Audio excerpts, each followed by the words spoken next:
Welcome guys in another video of Nuhi's biology classes. Today we are going to cover very important topic. It is differentiation between nucleoside and nucleotide. So बहुत से ऐसे हमारे student हैं जो पूछ रहे हैं कि मैम न्यूक्लियोसाइड और न्यूक्लियोटाइड में बेसिक डिफरेंस क्या होता है। उन्हीं के लिए आज हम ये लेक्चर लेकर आए हैं। न्यूक्लियोसाइड का जो साइज़ होता है वो छोटा होता है, न्यूक्लियोटाइड का जो साइज़ होता है वो बड़ा होता है। So nucleoside is smaller than nucleotide. Nucleoside molecular weight is smaller than nucleotide. Nucleoside का मॉलिकुलर वेट भी कम होता है, न्यूक्लियोटाइड का मॉलिकुलर वेट थोड़ा ज़्यादा होता है न्यूक्लियोसाइड से। बिल्कुल वैसे ही आप समझ सकते हैं।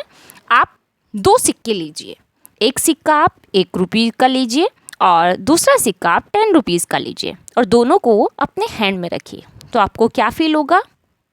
जो ₹1 वाला सिक्का है वो आपको स्मॉलर लगेगा और जो ₹10 वाला सिक्का है वो वेट में आपको लार्जर लगेगा, राइट। तो वैसे ही आप न्यूक्लियोसाइड और न्यूक्लियोटाइड के मॉलिकुलर वेट को समझ सकते हैं। अब आप ये देख लीजिए न्यूक्लियोसाइड किन किन कंपोनेंट से मिलकर बना होता है।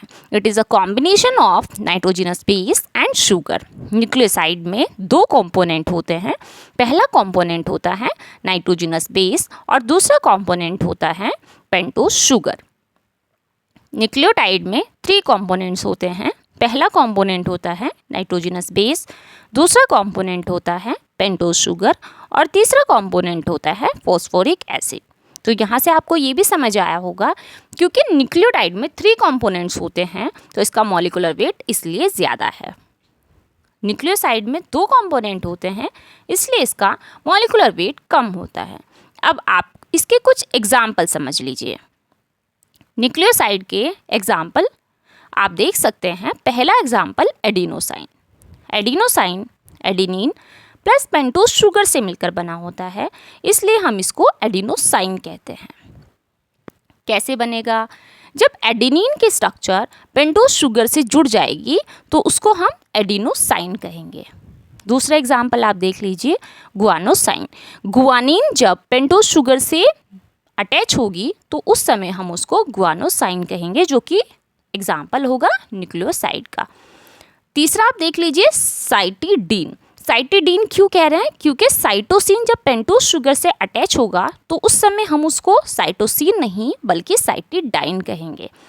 नेक्स्ट आप देख लीजिए डीऑक्सीथाइमिडीन। डीऑक्सी आप देख सकते हैं पहली टर्मिनोलॉजी है जो इस पूरे लेक्चर में आई है। तो डीऑक्सी का मतलब होता है डीऑक्सीराइबोस पेंटोज शुगर। जब डीऑक्सीराइबोस पेंटोज शुगर थाइमीन से जुड़ेगी तो हम उसको डीऑक्सीथाइमिडीन कहेंगे। मैंने आपको पहले डिफरेंशिएशन बता रखा है अपने प्रीवियस लेक्चर में। डीऑक्सीराइबोस शुगर और राइबोस शुगर में क्या डिफरेंस होता है, स्ट्रक्चर भी दोनों की आपको बोर्ड पर ड्रॉ करके दिखा रखी है। उसके बाद आप देखिएगा न्यूक्लियोटाइड के एग्जाम्पल। पहला example एडेनाइलिक acid. एडेनाइलिक acid adenosine plus phosphoric acid से मिलकर बना होता है। गुआनाइलिक एसिड। गुआनाइलिक एसिड में गुआनोसाइन और फॉस्फोरिक एसिड होते हैं।